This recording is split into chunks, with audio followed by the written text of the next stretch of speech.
राधे जय श्री कृष्ण। दोस्तों, किशोरी क्रिएशन से मैं सपना शर्मा आप सभी का हार्दिक स्वागत करती हूँ आपके अपने चैनल पर। दोस्तों, आज के वीडियो में आपके लिए दशा माता की 6वीं कहानी लेकर के आई हूँ। आइए सुनते हैं दशा माता की 6वीं कथा। एक गांव में एक बुढ़िया माई रहती थी। उसका एक बेटा था। तो एक दिन बुढ़िया माई अपने बेटे से बोली कि बेटा, अब कुछ ऐसा काम करो जिससे 4 पैसे कमा करके लाओ और हम दोनों का जो है जीवन निर्वाह हो सके। अब मेरे बस की नहीं है। माँ ने ऐसा कहा तो बेटा जो है गाँव के लोगों के पशुओं को चराने के लिए ले जाने लग गया।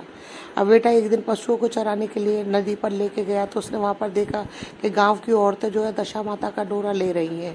अब औरतों ने दशा माता का डोरा लिया तो उसमें से एक डोरा बच गया। तो उन्होंने पूछा कि इस लड़के से पूछते क्या ये दशा माता का डोरा ले लेगा क्या। तो एक औरत उसके पास जाके पूछती है कि भाई तुम्हारे घर में कौन कौन है। कि केवल मेरी एक बूढ़ी माँ है। तो वो औरत कहती है कि ये दशा माता का डोरा है, इसे ले जा करके अपनी माँ को दे देना और उनसे कहना कि दशा माता की पूजा करे और हम तुम्हारे लिए पूजा के लिए सीधा सामग्री वगैरह सब तुम्हें दे देंगे। सभी औरतों ने उसे सीधा दे दिया और पूजन सामग्री ले गई। गठरी को लेकर के लड़का घर पहुंचा और माँ को आवाज लगाता है कि माँ गठरी को उतार लो। उनके दरवाजे पर आते ही आवाज लगाई कि माँ गठरी को उतार दो, मैं तो बोझ से दबा जा रहा हूँ। उसकी आवाज सुनकर माँ बहुत प्रसन्न हुई। लड़के ने बताया कि नदी पर ऐसे ऐसे महिलाएं जो है दशा माता का डोरा ले रही थी, उन्होंने मुझे डोरा भी दिया है, पूजन सामग्री और ये सीधा भी लिया है। बुढ़िया माई ने डोरा लेकर के पहले से उसे माथे से लगाया और उसकी विधिवत पूजा अर्चना व्रत करने लगी। ऐसे ही बुढ़िया माई 9 दिन तक दशा माता की पूजा करती रही। 9 दिन निकल गए। 10वें दिन बुढ़िया माई ने जो है दशा माता की पूजा के लिए तैयारी करी। वह तैयारी करने लगी और अपने घर को लीपने लगी। जब वह घर के बाहर से लीप रही थी तो एक गरीब भिखारिन के रूप में दशा माता वहां पर आई और उससे बोली कि बहन क्या कर रही हो।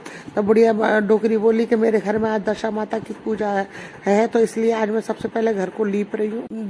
भिखारिन रूपी दशा माता उससे बोली कि अच्छा तुम ऐसे करो, मेरे को प्यास लगी है बहुत जोर से, मेरे को पानी पिला दो। तो बुढ़िया रूपी डोकरी बोली कि मेरे घर में तो लोटा लोटिया कुछ भी नहीं है, मैं तो इस मिट्टी के बर्तन में पानी पीती हूँ।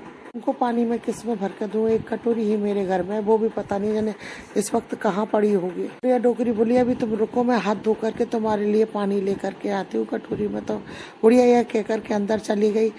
इतने में भिखारिन रूपी दशा माता जो है उसके परंडे पर एक सोने का मटका रख करके अंतर ध्यान हो गई। कटोरी लेकर मटके के पास गई तो वहाँ सोने का घड़ा देखकर चौंक जाती है और वह मन में सोचती है कि मुझ पर तो चोरी का इल्जाम लगेगा बुढ़ापे में, ये सोने का घड़ा जाने कहाँ से आ गया है। अब डोकरी जो है इसी दशा में दशा माता को ढूंढने के लिए निकली। जब तक उसका बेटा भी घर आ गया तब वह माँ से बोला माँ तुम किसे खोज रही हो। तो बोली कि बेटा यहाँ पर एक क्षीण दिशा में जो है एक डोकरी आई थी और उसने ही मुझे ये सोने का घड़ा रख करके चली गई है। तब लड़का बोला वही तो दशा माता थी, अब क्या जब वो आए तो उनका बहुत जोरदारी से स्वागत करना। लड़का अपनी माँ से बोला कि माँ जब तुम नदी पर नहाने के लिए जाओ तो नदी के घाट पर तुम्हें जो भी कुछ सामान वहाँ पर रखा हुआ मिले तो उसे दशा माता का प्रसाद स्वरूप ग्रहण कर लेना। से पूछना भी मत कि यह चीज किसकी है और कहाँ से आई है। यह नदी पर नहाने के लिए गई। नहा करके जैसे ही निकली तो वहाँ पर उसे सोने का घड़ा और अच्छे वस्त्र पहने हुए रखे हुए मिले। बुढ़िया ने वस्त्र पहन ली और घड़ा लेकर के जैसे ही वो चलने लगी, बुढ़िया जब चलने लगी तो उसने देखा कि उसके पास 4 कहार आए और उससे बोले कि डोली में बैठ कर चलो। अब बुढ़िया माई डोली में बैठ करके अपने घर आ गई। वहाँ देखा वहाँ पर तो एक आलीशान भव्य महल बन गया था। बुढ़िया महल में अंदर चली गई। वहाँ जाकर के उसने बड़ी ही श्रद्धा से दशा माता का व्रत पूजन किया और उनसे प्रार्थना करी कि बुढ़िया माई बोली हे माता, जिस प्रकार तुमने मुझे धन संपत्ति दी है उसी प्रकार मेरे घर में एक सुशील बहू आ जाए तो ये महल जो है तभी इस महल की शोभा बढ़ेगी। बुढ़िया की मुँह की मुराद पूरी हो गई। उसे दशा माता ने एक सुंदर सुशील बहू दे दी। सुंदर सुशील बहू आई तब बुढ़िया माता ने दशा माता से कहा कि मुझे एक सुशील पौत्र भी मिल जाए, पुत्र पौत्र भी मिल जाए। तो दशा माता ने उसे एक पौत्र भी दे दिया। पौत्र रूपी धन प्राप्त करने के बाद में बुढ़िया माई ने जो है एक दिन अपनी बहू से कहा कि बेटा ये जो कुछ भी धन वैभव मुझे मिला है दशा माता की कृपा से रहा है। जब मैं नहीं रहूंगी तब तुम भी जो है दशा माता की पूजा अर्चना बड़ी श्रद्धा भक्ति भाव से किया करना। यदि कोई मैले कुचले गंदे वस्त्रों में कोई बुढ़िया तुम्हारे घर आए तो तुम उससे घिन मत करना। उनका बड़े ही आदर सत्कार के साथ में अंदर बुला करके उनके पैर धो करके उनका आशीर्वाद लेना। एक दिन बुढ़िया माई ने अपनी बहू को पास बैठा करके समझाया कि ये मेरे को जो भी धन संपत्ति मिली हुई है ये सब दशा माई के द्वारा ही दी हुई है और मुझे भी तुम जो प्राप्त हुई हो दशा माता की बदौलत ही प्राप्त हुई हो। मेरे नहीं रहने के बाद यदि कोई बुढ़िया माई तुम्हारे घर पर मैले कुचैले कपड़ों में आए तो उसे आंचल के छोर से उसके पैरों को पोंछकर बड़े आदर सत्कार से उसे अपने घर में लेकर के आना, प्रार्थना करना कि ये सब मुझे आपके द्वारा ही दिया हुआ है।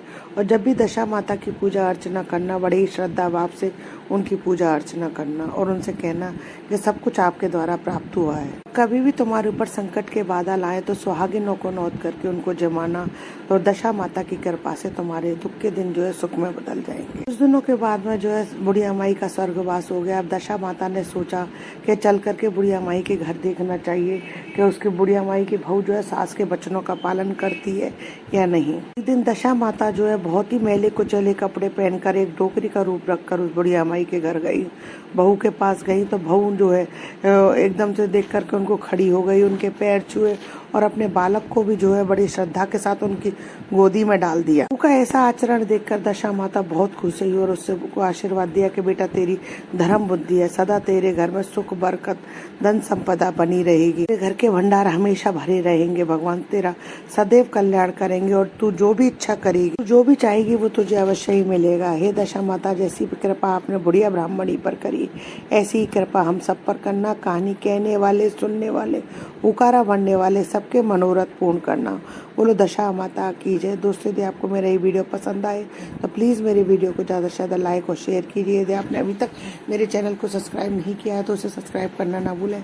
पास ही में बेल आइकन को दबाएं जिससे मेरे आने वाले हर नए वीडियो का नोटिफिकेशन आपको मिल जाए। हिंदू धर्म, रीत रिवाज, कथा कहानी जानने के लिए मेरे चैनल पर बने रहने के लिए बहुत बहुत धन्यवाद। जय श्री कृष्णा दोस्तों, राधे राधे।